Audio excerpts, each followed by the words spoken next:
ಧರಿಸಿರುವಂತಹ ಬಿಳಿ ಶರ್ಟು ಹಾಗೆ ಖಾಕಿ ಬಣ್ಣದ ಚಡ್ಡಿನೋ ಪ್ಯಾಂಟೋ ಗೊತ್ತಾಗ್ತಾ ಇಲ್ಲ, ಹಾಫ್ ಕಟ್ಟಿದೆ. ಇದು ಸಂಗಪ್ಪ ಅನ್ನೋ ವಿಚಾರಕ್ಕೇನೆ ಇವತ್ತು ಚರ್ಚೆ ತಾರಕಕ್ಕೆ ಹೋಯಿತು. ಯತ್ನಾಳ್ ಅವರು ಪ್ರಾರಂಭ ಮಾಡಿ ಪ್ರಿಯಾಂಕ್ ಖರ್ಗೆ ಅವರು ಹಾಗೆ ದಿನೇಶ್ ಗುಂಡೂರಾವ್ ಅವರು ಉತ್ತರ ಕೊಡೋವರೆಗೂ ನನ್ನ ಪ್ರಶ್ನೆ, ಸಂಗಪ್ಪ ಅನ್ನೋ ಈ ಕ್ಯಾರೆಕ್ಟರ್ನ ಬಿಜೆಪಿ ಯಾರು ಅಂತ ಹೇಳಿ ಪರಿಗಣಿಸಿದೆ, ಯಾರು ಅಂತ ಹೇಳಿ ಪರಿಗಣಿಸಿ ಈ ಆಡ್ಗೆ ಜೊತೆಗೆ ಈ ಸಂಗಪ್ಪ ಅನ್ನೋ ಕ್ಯಾರೆಕ್ಟರ್ಗೆ ವಿರೋಧ ವ್ಯಕ್ತಪಡಿಸಿತು ಸೆಷನ್ ನಲ್ಲಿ?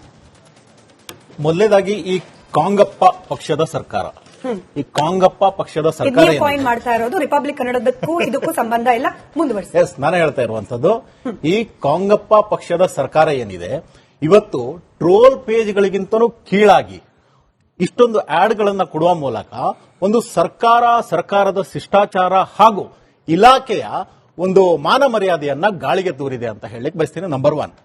ನಂಬರ್ 2, ಗಾಂಧೀಜಿಯವರನ್ನ ಡಿಪಿಕ್ಷನ್ ಮಾಡಿ ಗಾಂಧೀಜಿಯವರು ಹೇಳದೇ ಇರುವಂತಹ ಶಬ್ದಗಳನ್ನ ಅಲ್ಲಿ ತುರುಕುವ ಮೂಲಕ ಗಾಂಧೀಜಿಯವರ ಚಿಂತನೆಗಳಿಗೂ ಕೂಡ ಇವರು ಅಪಮಾನ ಮಾಡಿದ್ದಾರೆ. ಇನ್ನೊಂದು, ಇದು RDPR ಇಲಾಖೆಯ ಕೆಳಗಡೆ ಅವರು ಇದನ್ನು ಕೊಟ್ಟಿದ್ದಾರೆ, ಏನು ಆಡ್ ಅನ್ನ ಕೊಟ್ಟಿದ್ದಾರೆ.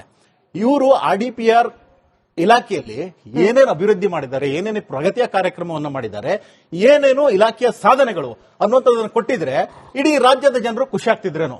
ಆದರೆ ಎಲ್ಲೋ ಒಂದ್ ಕಡೆ ಈ ರಾಜ್ಯದ ಜನರ ಬೆವರಿನ ಟ್ಯಾಕ್ಸ್ ನ ಹಣವನ್ನ ಈ ರೀತಿ ಆಡ್ಗಳನ್ನು ಕೊಡುವ ಮೂಲಕ ಪೋಲ್ ಮಾಡಿ ಈ ಒಂದು ಸರ್ಕಾರ ರಾಜ್ಯದ ಜನತೆಯ ಒಂದು ನಂಬಿಕೆಗೂ ಕೂಡ ದೊಡ್ಡ ದ್ರೋಹವನ್ನ ಮಾಡಿದೆ ಅಂತ ಹೇಳಲಿಕ್ಕೆ ಬಯಸ್ತೀನಿ.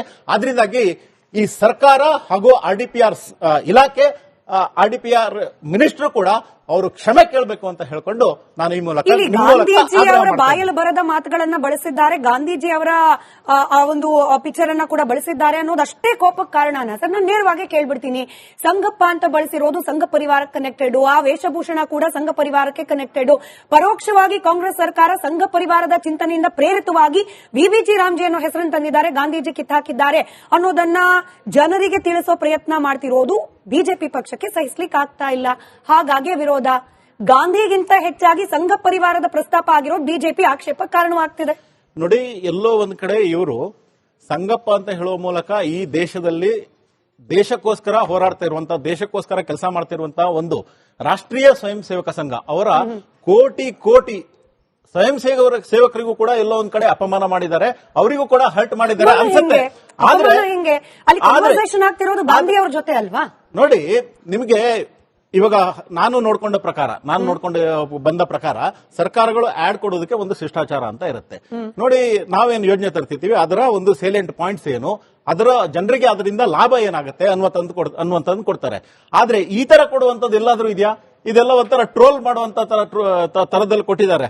ಆದ್ರಿಂದಾಗಿ ಎಲ್ಲೋ ಒಂದ್ ಕಡೆ ಇವರ ಒಂದು ನೆಗೆಟಿವ್ ಪ್ರೊಪಗಂಡ ಹಾಗೂ ಇವರ ದ್ವೇಷ, ಒಳಗಡೆ ಇರುವಂತ ದ್ವೇಷ, ಸಂಘ ಪರಿವಾರ RSS ಬಗ್ಗೆ ಇರುವಂತ ದ್ವೇಷ, VVG ರಾಮ್ಜಿ ಅಂತ ಬಂತಲ್ಲ, ರಾಮನ ವಿರುದ್ಧ ಇರುವಂತ ದ್ವೇಷ, ಹಾಗೂ ಇವರಿಗೆ 2 ವರ್ಷದಲ್ಲಿ ಇವ್ರು ಏನ್ ಕೆಲಸ ಮಾಡಿದಿರಿ ಅಂತ ನೀವು ಕೇಳಿದ್ರೆ ಅವ್ರಿಗೆ ಕೊಡೋಕೆ ಏನೂ ಇಲ್ಲ.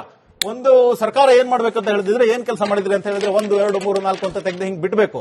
ಆದ್ರೆ ಅವ್ರಿಗೆ ಯಾವುದೇ ಒಂದು ಅಭಿವೃದ್ಧಿ ಒಂದು ಕೆಲಸವನ್ನ ಮಾಡಿದೀನಿ ಅಂತ ಹೇಳಿ ಎದೆ ತಟ್ಟಿ ಹೇಳುವಂತ ಧೈರ್ಯ ಇಲ್ಲ. ಆದ್ರಿಂದಾಗಿ ಈ ತರ ಒಂದು ಏನೋ ಡೈವರ್ಷನ್ ಪಾಲಿಟಿಕ್ಸ್ ಮಾಡುವಂತ ಕೆಲಸವನ್ನ ಈ ಸರ್ಕಾರ ಮಾಡ್ತಿದೆ. ಇದು ಡೇ 1 ನಿಂದ ಮಾಡ್ತಿದೆ, ಹಾಗೂ 3 ವರ್ಷ ಕೂಡ ಏನು ಕೆಲಸ ಮಾಡದೇ ಇರೋದ್ರಿಂದ ಇಂತಹ ಒಂದು ಕೆಲಸಗಳಿಗೆ ಅವರು ಕೈ ಹಾಕ್ತಿದ್ದಾರೆ ಅಂತ ಹೇಳಿ ಇದು ಬಿಜೆಪಿಯ ವಾದ. ರಾಜುಗೌಡ್ರೆ, ನಿಮ್ಮ ಪಕ್ಷ ಕೂಡ ಇದನ್ನು ಒಪ್ಪುತ್ತಾ? ಅಂದ್ರೆ ಗಾಂಧೀಜಿ ಅವರನ್ನ ಬಳಸಿಕೊಂಡು ಗಾಂಧೀಜಿ ಅವರು ಆಡದ ಮಾತುಗಳನ್ನ ಅವ್ರ ಬಾಯಲ್ಲಿ ತುರ್ಕೋ ಪ್ರಯತ್ನ ಮಾಡಿ ಗಾಂಧೀಜಿ ಅವರಿಗೆ ಕಾಂಗ್ರೆಸ್ ಪಕ್ಷ ಅವಮಾನ ಮಾಡಿದೆ ಅನ್ನೋ ನಿಮ್ಮ ಮೈತ್ರಿ ಪಕ್ಷದ ವಾದ ನಿಮಗೆ ಸರಿ ಅನ್ಸುತ್ತಾ? ಈಗ ಸಾಮಾಜಿಕ ಬದ್ಧತೆ ಇರೋ ಚಿಂತನೆ ವಿಚಾರಗಳನ್ನ ನೀವೇ ವ್ಯಕ್ತಪಡಿಸ್ತಾ ಇದ್ದೀರಿ. ಸೊ ಗಾಂಧೀಜಿ ಅಂದ್ರೆ ಈ ದೇಶಕ್ಕೆ ಮಹಾತ್ಮ ಗಾಂಧಿ ಅನ್ನೋ ಒಂದು ಭಾವನೆ ನಾವಲ್ಲಿ ಇಟ್ಕೊಂಡಿದೀವಿ.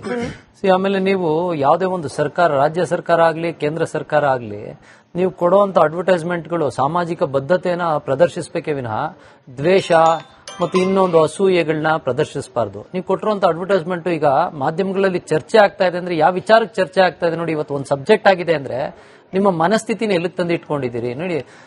RDPR ಡಿಪಾರ್ಟ್ಮೆಂಟ್ ನಲ್ಲಿ ಬಹುಶಃ ನಿಮ್ಗೆ ಗೊತ್ತೋ ಗೊತ್ತಿಲ್ವೋ, ಕಳೆದ ಒಂದು 15 ದಿನದಲ್ಲಿ ಒಂದು ಹುಡುಗ ಫೋನ್ ಮಾಡ್ತಾನೆ, ಯಾವ್ದೋ ಅಲ್ಲಿ ಸಂಬಂಧಪಟ್ಟ ಪೊಲೀಸ್ ಸ್ಟೇಷನ್ಗೆ ನನ್ನ ಹೆಂಡತಿ RDPR ಡಿಪಾರ್ಟ್ಮೆಂಟ್ ಅಲ್ಲಿ ಕೆಲಸ ಮಾಡ್ತಾ ಇದ್ದಾರೆ, 10 ಕಾಲಾಗಿದೆ ನನ್ನ ಹೆಂಡತಿ ಇನ್ನು ಮನೆಗೆ ಬಂದಿಲ್ಲ ಅಂತೇಳಿ. ಈ ವಿಚಾರದ ಬಗ್ಗೆ ಮಹಿಳಾ ಆಯೋಗನೂ ಚರ್ಚೆ ಮಾಡ್ತಾ ಇಲ್ಲ. ಅಲ್ಲಿ ಹೆಣ್ಮಕ್ಳನ್ನ 10-10:30ವರೆಗೂ ಕೆಲಸದಿಂದ ಮನೆಗೆ ಕಳಿಸ್ತಾ ಇಲ್ಲ. ಈ ಮಟ್ಟದ ಪರಿಸ್ಥಿತಿ ನಿರ್ಮಾಣ ಆಗಿದೆ. ಹಿಂಗಿದ್ದಾಗ ನೀವು ಸಾಮಾಜಿಕ ಬದ್ಧತೆಯನ್ನ ಪ್ರದರ್ಶಿಸಬೇಕಾದಂತ ಇಲಾಖೆಗಳು ಈ ತರ ಅಡ್ವರ್ಟೈಸ್ಮೆಂಟ್ಗಳು ಕೊಡ್ತೀರಿ ಅಂದ್ರೆ ನಿಮ್ಮಲ್ಲಿ ಕೆಲಸ ಮಾಡುವಂತವ್ರಿಗೆ ನಿಮ್ಗೆ ರಕ್ಷಣೆ ಕೊಡಕ್ ಆಗ್ತಾ ಇಲ್ಲ, ಮತ್ತೆ ಅವರ ಸಾಮಾಜಿಕ ಗೌರವನ ಎತ್ತಿ ಹಿಡಿಯಕ್ ಆಗ್ತಾ ಇಲ್ಲ. ಹೆಣ್ಮಕ್ಳನ್ನ 10:30ವರೆಗೆ ಪ್ರೈವೇಟ್ ಕಂಪನಿಗಳಲ್ಲೇ ಕೆಲಸ ಮಾಡಿಸ್ಕೋಬೇಕು ಅಂದ್ರೆ 108 ರೂಲ್ಸ್ ಅಂಡ್ ರೆಗ್ಯುಲೇಷನ್ಸ್ ಇದಾವೆ. ಅಂತದ್ರಲ್ಲಿ ನೀವು 10:30 ಕೆಲಸ ಮಾಡಿಸ್ಕೊತಾ ಇದ್ರೆ ಇವತ್ತು ಕೂಡ 7 ಗಂಟೆ ಆದ್ರೂ ಹೆಣ್ಮಕ್ಳು ಕೆಲಸ ಮಾಡ್ತಾ ಇದಾರೆ. ಅಂದ್ರೆ ಇಲ್ಲಿ ಹೆಣ್ಮಕ್ಳಿಗೆ ನೀವು ಸೆಕ್ಯೂರಿಟಿ ಕೊಡಕ್ಕಾಗದಿರೋಂತ ಒಂದು ಇಲಾಖೆಯಲ್ಲಿ ನೀವು ಈ ತರ ಅಡ್ವರ್ಟೈಸ್ಮೆಂಟ್ ಕೊಡ್ತೀರಾ ಅಂದ್ರೆ ಸಮಾಜಕ್ಕೆ ಏನು ಕೊಡ್ತೀರಾ? ನೋಡಿ, ನೀವು ಚರ್ಚೆ ಮಾಡಿ, ವಿಚಾರಗಳಿದ್ದಾವೆ ಅಂದಾಗ ಸೆಷನ್ ಅಲ್ಲಿ ಕೂತ್ ಚರ್ಚೆ ಮಾಡಿ, ಹೋರಾಟಗಳು ಮಾಡಿ. ಮೊನ್ನೆ ಹೋರಾಟ ಮಾಡಿದ್ರಿ ನೀವು. ಒಂದು ವಿಧಿಬದ್ಧವಾಗಿ ಸ್ಥಾಪಿತವಾದ ಸರ್ಕಾರ, ನೀವು ಸೆಷನ್ಗೆ ನೀವೆಲ್ಲರೂ ಬರಬೇಕು ಅಂತ ಒಂದು ಮಿನಿಸ್ಟರ್ ಕರಿತೀರಿ, ಮತ್ತೆ ಕೋಟ್ಯಾಂತರ ರೂಪಾಯಿ ಜನಗಳ ತೆರಿಗೆ ಹಣನ ವ್ಯಯ ಮಾಡಿ ಒಂದು ಸೆಷನ್ ನಡೆಸ್ತೀರಿ. ಅಂತ ಪರಿಸ್ಥಿತಿಲಿ ನೀವೇ ಒಂದು ಸರ್ಕಾರ ಆಗಿ ಅಲ್ಲಿ ನಿಂತ್ಕೋಬೇಕಾಗಿ ಸರ್ಕಾರನ ಅವತ್ತು ಸೆಷನ್ ನಡೆಸಬೇಕಾದಂತ ಸರ್ಕಾರನೇ ಬಂದು ಇವತ್ತು ಬೀದಿಲಿ ನಿಂತ್ಕೊಂಡು ಹೋರಾಟ ಮಾಡ್ತೀರಿ. ನೀವು ಎಕ್ಸ್ಟೆಂಡ್ ಮಾಡಿ ಸ್ಮಿತಾ, ಎಕ್ಸ್ಟೆಂಡ್ ಮಾಡಿ, ಅದ್ರ ಬಗ್ಗೆ ಇನ್ನೊಂದಿಲ್ಲ ವಿಚಾರಗಳು ಎಕ್ಸ್ಟೆಂಡ್ ಮಾಡಿ. ಆದ್ರೆ ನಿಮ್ಮ ಜವಾಬ್ದಾರಿಗಳನ್ನ ನೀವು ಈಗ ಸಿದ್ದರಾಮಯ್ಯನವ್ರ ಬಗ್ಗೆ ಒಂದು ಒಳ್ಳೆ ಸಾಮಾಜಿಕವಾದ ಒಂದು ಗೌರವ ಇತ್ತು. ನೀವೊಬ್ಬ ಇಂಟೆಲೆಕ್ಚುಯಲ್, ವಿಚಾರವಾದಿಗಳು, ತಿಳಿದಂತವ್ರು ಅಂತ ಜನ ಅನ್ಕೊಂಡಿದ್ರು. ನೀವೇ ಸೆಷನ್ ಕರೆದ್ಬಿಟ್ಟು ನೀವು ಬೀದಿಗೆ ಇಳಿದು ಹೋರಾಟ ಮಾಡ್ತೀರಾ. ನಿಮ್ಗೆ ಹೋರಾಟ ಮಾಡಕ್ ನೋಡ್ರಿ 365 ದಿನ ಸಮಯ ಇದೆ. ಹೋರಾಟ ಮಾಡಬೇಡಿ ಅಂತ ಯಾರು ಹೇಳಲ್ಲ.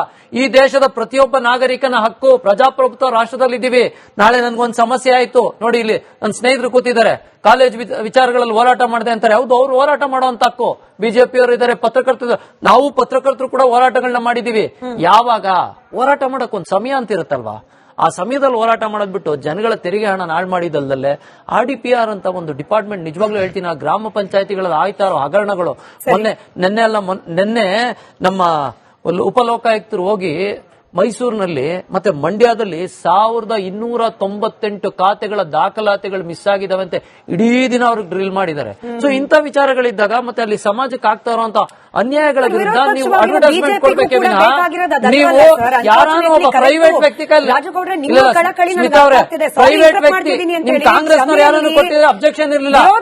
ಸರ್ಕಾರವಾಗಿ ಡಿಬೇಟ್ಗಳಲ್ಲಿ ಕಂಡಷ್ಟು ಸೆಷನ್ ಅಲ್ಲಿ ಕಾಣ್ತಿಲ್ಲ. ಇವತ್ತು ಸೆಷನ್ ಅಲ್ಲೂ ಕೂಡ ಯತ್ನಾಳ್ ಅವರು ಸರ್ಕಾರವಾಗಿ ಪ್ರಸ್ತಾಪ ಮಾಡಿದ್ರು, ಪ್ರಸ್ತಾಪ ಮಾಡಿದ್ದು. I can go on sir. ಅವ್ರು ಪ್ರಸ್ತಾಪ ಮಾಡಿದ್ದು ಸಂಗಪ್ಪ ಗಾಂಧೀಜಿ ಅವರು ಸರ್ಕಾರವಾಗಿ ಅಡ್ವರ್ಟೈಸ್ಮೆಂಟ್ ಕೊಡೋದು ಸರಿನಾ? ಜನತೆನೇ ಕೇಳ್ಬಿಡಿ, ನಾವು ಕೇಳೋದು ಬೇಡ. ಸರಿ ಸರ್, ನಾನು ಚರ್ಚೆ ಮಾಡ್ತೀನಿ ಒಪಿನಿಯನ್ ಬರ್ಲಿ ಅಂತ ಹೇಳಿ. ಬಟ್ ಹರಿರಾಮ್ ಸರ್, ಸಂಘ ಪರಿವಾರದ ಆಲೋಚನೆಗಳು ಬಂದೆ ಸರ್, ಬಂದೆ. ನೀವೇ ಉತ್ತರ ಕೊಡಬೇಕು. I have other panellist also. Hariram sir, ಸಂಘ ಪರಿವಾರದ ಗಾಂಧಿ ವಿರೋಧಿ ಮನಸ್ಥಿತಿಯ ಪ್ರೇರಣೆಯಿಂದಾಗಿಯೇ ಮನ್ರೇಗಾದಲ್ಲಿದ್ದ ಗಾಂಧಿಯನ್ನ ತೆಗೆದು ರಾಮನನ್ನ ಪ್ರತಿಷ್ಠಾಪನೆ ಮಾಡೋ ಪ್ರಯತ್ನ ಇದು ಕಾಂಗ್ರೆಸ್ನ ವಾದ. ಏನ್ ಹೇಳ್ತೀರಿ? ಒಂದು ಬಹಳ ಮುಖ್ಯವಾಗಿ ನಾವು ಅರ್ಥ ಮಾಡ್ಕೋಬೇಕಾಗಿರೋದು, ಇವತ್ತು ನಾವು ಜಗತ್ತು ಬೇರೆ ಗ್ರಹಗಳ ಬಗ್ಗೆ ಹೋಗೋದ್ರ ಬಗ್ಗೆ ಮಾತಾಡ್ತಾ ಇದೆ, ವಿಜ್ಞಾನದ ಬಗ್ಗೆ ಮಾತಾಡ್ತಾ ಇದೆ, ಅಭಿವೃದ್ಧಿ ಬಗ್ಗೆ ಮಾತಾಡ್ತಾ ಇದೆ. ಇಲ್ಲಿ ಭಾರತ ದೇಶದಲ್ಲಿ ನಾವು ಹೆಸರುಗಳನ್ನ ಇಟ್ಕೊಂಡು, ವ್ಯಕ್ತಿಗಳನ್ನ ಇಟ್ಕೊಂಡು ಅವ್ರ ಹೆಸರು ಇಡಬೇಕಾ, ಇವ್ರ ಹೆಸರು ಇಡಬೇಕಾ ಪ್ರೋಗ್ರಾಮ್ಗಳಿಗೆ ಅಂತ ಮಾತಾಡೋದಕ್ಕಿಂತ ನನಗನ್ಸೋದು, ಉದಾಹರಣೆಗೆ ಆಯ್ತು, ಈಗ ಕಳೆದ ಸ್ವತಂತ್ರ ಬಂದಂತ ಇಷ್ಟು ದಶಕಗಳ ಅವಧಿಯಲ್ಲಿ ಮತ್ತು ಕಾಂಗ್ರೆಸ್ಸೇ ಅತಿ ಹೆಚ್ಚು ಕೇಂದ್ರ ಸರ್ಕಾರವನ್ನ ಸ್ವತಂತ್ರ ನಂತರ ಆಳದಂತ ಕಾಂಗ್ರೆಸ್. ಗಾಂಧಿ ಅವರ ಆದರ್ಶಗಳು, ಅವ್ರು ಹೇಳಿದ್ದೇನು, ಉದಾಹರಣೆಗೆ ನಾನು ಎರಡೆರಡು ಯಾಕಂದ್ರೆ ಬಹಳ ಸೆನ್ಸಿಟಿವ್ ಇಶ್ಯೂಸ್ ಅನ್ನ ಹೇಳ್ತೀನಿ ನಾನು.